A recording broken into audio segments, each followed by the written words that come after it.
Assalamualaikum warahmatullahi wabarakatuh. Baiklah, kami dari kelompok 10 ingin menjelaskan bagaimana konstruksi akad jual beli untuk pembiayaan konsumtif. Nah, di mana tujuan kami membuat tugas ini adalah untuk memenuhi tugas mata kuliah desain akad perbankan syariah dengan dosen pengampu Dr. Tuti Anggraini MA. Baiklah, kami terdiri dari 2 orang.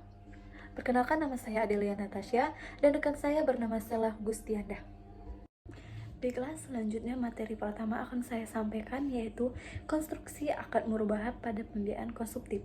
Nah, pengertian murabahah ialah yaitu saling memberi keuntungan atau laba di antara yang bersekutu atau orang yang sedang mengadakan persekutuan. Nah, secara etimologi, murabahah adalah memberi keuntungan atau laba. Nah, pembiayaan murabahah merupakan konsep yang cocok untuk digunakan dalam pembiayaan modal kerja, investasi, konsumtif. Nah, tetapi pembiayaan murabahah sendiri menjadi skema pembiayaan yang banyak diminati nasabah untuk memenuhi kebutuhan konsumtif mereka. Nah, pembiayaan konsumtif sendiri ialah pembiayaan yang diberikan untuk tujuan di luar usaha dan umumnya bersifat perorangan. Pembiayaan konsumtif digunakan untuk memenuhi kebutuhan konsumsi dan akan habis dipakai untuk memenuhi kebutuhan tersebut. Nah, seperti pembiayaan hunian, syariah, atau pembelian alat-alat pembangunan dan tanah, pembelian mobil, pembelian sepeda motor, dan pembelian alat-alat rumah tangga.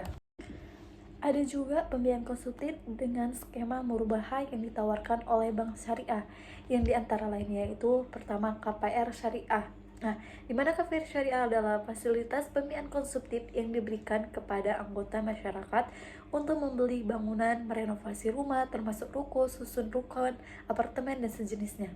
Nah, yang kedua ada OTO, adalah fasilitas pembiayaan konsumtif murabahah yang diberikan kepada anggota masyarakat untuk pembelian kendaraan bermotor dengan anggunan kendaraan bermotor yang dibayar dengan pembiayaan ini. Dan yang ketiga ada multiguna, adalah fasilitas pembiayaan konsumtif yang diberikan kepada anggota masyarakat untuk membeli barang kebutuhan konsumtif dengan anggunan berupa orang yang dibiayai atau apabila bernilai material dan fixed asset yang ditujukan untuk kalangan profesional dengan pegawai aktif yang memiliki sumber pembayaran kembali dari penghasilan tetap. Nah, yang kedua adalah landasan hukum murabahah, di mana landasan hukum murabahah itu ada Al-Quran, Al-Hadis. Nah, dan selanjutnya ada rukun dan syarat murabahah, di mana rukun pertama ada rukun murabahah, di mana rukun murabahah itu terdiri dari 5. Yang pertama adalah bai, adalah penjual atau pihak yang memiliki barang. Yang kedua ada mushtari, adalah pembeli atau pihak yang akan membeli barang. Yang ketiga ada mabi, adalah barang yang akan diperjualbelikan. Yang keempat ada tasaman, adalah harga. Yang kelima ada ijab kabul.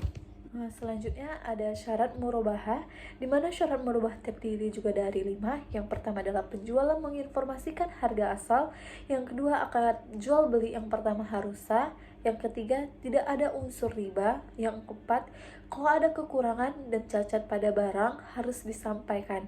Yang kelima harus dijelaskan di awal sistem pembayaran dan disampaikan waktu pelunasannya. Nah, selanjutnya ada syarat murabahah, di mana syarat murabahah terdiri juga dari 5. Yang pertama adalah penjualan menginformasikan harga asal. Yang kedua akad jual beli yang pertama harus sah. Yang ketiga tidak ada unsur riba. Yang keempat, kalau ada kekurangan dan cacat pada barang harus disampaikan. Yang kelima harus dijelaskan di awal sistem pembayaran dan disampaikan waktu pelunasannya. Nah, selanjutnya ada konstruksi akad murabahah, di mana akad murabahah adalah salah satu akad yang sering digunakan dalam pembiayaan konsumtif berbasis syariah. Nah, akad ini memungkinkan individu atau nasabah memperoleh barang konsumsi seperti rumah, kendaraan, elektronik, atau barang lainnya melalui pembiayaan yang sesuai prinsip-prinsip keuangan Islam. Nah, berikut ada konstruksi akad murabahah dalam pembiayaan konsumtif, di mana satu harus mengetahui identifikasi barang, di mana pada awal transaksi nasabah harus mengidentifikasikan barang konsumtif yang ingin mereka beli. Nah, ini termasuk jenis barang merek, spesifiknya, dan harga yang akan dijual oleh bank kepada nasabahnya. Misalnya, seorang ingin membeli kendaraan. Nah, yang kedua ada perjanjian harga, di mana nasabah dan bank sepakat pada harga jual barang. Nah, yang ketiga ada pembelian oleh bank, di mana bank atau lembaga keuangan sebagai pembiayaan membeli barang yang diinginkan oleh nasabah dari pemasok atau penjual yang sesuai dengan kesepakatannya. Yang keempat ada penjualan kepada nasabah, di mana bank menjual barang tersebut kepada nasabah dengan harga yang telah disepakati, tetapi harga pembelian asli ditambah margin keuntungan. Yang kelima ada pembayaran cicilan, di mana jika nasabah memiliki untuk membayar dengan cicilan, mereka akan mengatur pembiayaan secara berkala sesuai dengan perjanjian. Nah, di mana pembayaran ini mencakup pembiayaan pokok dan margin keuntungannya yang telah disepakati. Yang keenam ada waktu pembayaran, di mana perjanjian murabahah juga mencantumkan jangka waktu pembayaran yang harus dipatuhi oleh nasabah. Nah, jangka waktu ini dapat bervariasi tergantung pada jenis barang dan kesepakatan antara nasabah dan bank. Yang ketujuh, ada penyelesaian transaksi di mana setelah seluruh pembayaran telah diselesaikan sesuai dengan perjanjian di awal, nasabah menjadi pemilik barang tersebut dan akad murabahah dianggap selesai. Yang kedelapan, ada transparansi di mana akad murabahah harus sangat transparan dan semua biaya termasuk margin keuntungan harus dijelaskan dengan jelas kepada nasabah, dan nasabah harus sepenuhnya memahami struktur harga. Yang ke-9 terakhir ada pemantauan syariah, di mana selama proses akad murabahah harus diawasi oleh ahli syariah atau otoritas syariah yang komponennya untuk memastikan kepatuhan terhadap prinsip-prinsip keuangan Islam. Selanjutnya saya akan menjelaskan konstruksi akad salam pada pembiayaan konsumtif. Nah, pengertian akad salam secara terminologi untuk mengkategorikan sebagai al-mahawija atau barang-barang mendesak, sejenis jual beli. Nah, salam adalah suatu jasa pembiayaan yang berkaitan dengan jual beli barang. Pada akad salam, pembayaran harga barang dilakukan di muka sebelum barang diserahkan kepada pembeli. Yang jual beli ini bukan dilakukan berdasarkan FIE, melainkan berdasarkan keuntungan atau margin. Nah, akad salam dinilai dapat meningkatkan kapasitas produksi petani untuk menghasilkan produksi lebih banyak dan meningkatkan pendapatannya. Hal ini dikarenakan selain jual beli dengan pembeli di mana barang atau kualitas dan kuantitas harga barangnya sudah ditetapkan bersama di awal. Nah, misalnya petani juga dapat menjual ke pihak lain untuk konsumsi sendiri.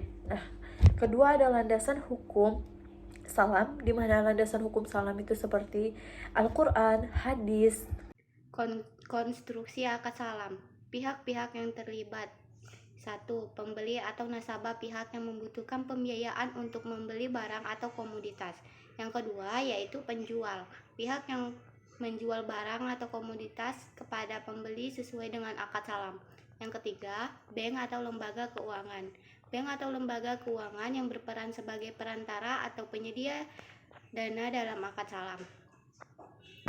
Selanjutnya, langkah-langkah dalam akad salam. Yang pertama, permintaan pembiayaan. Yang kedua, survei. Yang ketiga, menganalisis karakter calon anggota. Yang keempat, menganalisis keuangan calon anggota. Yang kelima, survei lokasi usaha calon anggota. Yang keenam, persetujuan dan tanda-tanda kontrak. Yang ketujuh, penjualan barang. Yang kedelapan, bayaran muka. Yang kesembilan, penyerahan di masa depan. Yang kesepuluh, penyelesaian akad. Materi selanjutnya yaitu konstruksi akad istisna pada pembiayaan konsumtif. Yang pertama yaitu pengertian akad istisna. Istisna berasal dari istilah bahasa Arab bai al-istisna yang artinya pembelian yang pembayarannya di muka, dicicil atau di belakang dengan penyerahan barang dilakukan di kemudian hari. Istisna adalah akad jual beli di mana barang yang diperjualbelikan belum ada dan akan diserahkan secara tangguh, sementara pembayarannya bisa dilakukan secara kredit atau tunai. Istisna lebih dikenal dengan pembelian barang secara pesanan. Yang kedua yaitu rukun dan syarat-syarat istisna. Rukun istisna terdiri dari yang pertama, produsen atau pembuat atau sani. Yang kedua, pemesanan atau pembeli atau mustasni. Yang ketiga, proyek atau usaha atau barang atau jasa masnu. Yang keempat yaitu harga atau saman. Yang kelima yaitu sigot atau ijab kabul. Selanjutnya yaitu syarat-syarat istisna sebagai berikut. Yang pertama, pihak yang berakad. Yang kedua, produsen atau pembuat sani. Yang ketiga, pemesan atau pembeli mustasni. Yang keempat, masnu atau barang atau objek pesanan. Yang kelima, harga jual atau saman. Yang kelima yaitu jual beli istisna para. Selanjutnya yaitu konstruksi akad istisna. Langkah-langkahnya dalam akad istisna, yang pertama yaitu permintaan pembiayaan. Yang kedua, bank dan pemohon pembiayaan menegosiasikan harga, spesifikasi, dan jadwal pengiriman barang yang diinginkan. Yang ketiga yaitu persetujuan spesifika. Yang keempat yaitu pembayaran pembuatan. Yang kelima penyelesaian produksi. Yang keenam penyerahan. Yang ketujuh pembayaran akhir. Selanjutnya, karakteristik akad istisna pada pembiayaan konsumtif. Istisna memungkinkan nasabah untuk memesan barang atau proyek yang sesuai dengan spesifikasi yang diinginkan, seperti rumah atau kendaraan, dan memiliki barang-barang tersebut diproduksi sesuai dengan keinginan mereka. Bank membayar produsen dengan memulai produksi atau barang atau proyek sehingga nasabah tidak perlu mengeluarkan dana sebelumnya. Istisna mematuhi prinsip-prinsip syariah dan tidak melibatkan riba atau bunga. Selanjutnya, konstruksi akad istisna dapat bervariasi sesuai dengan kebutuhan dan peraturan keuangan syariah yang berlaku.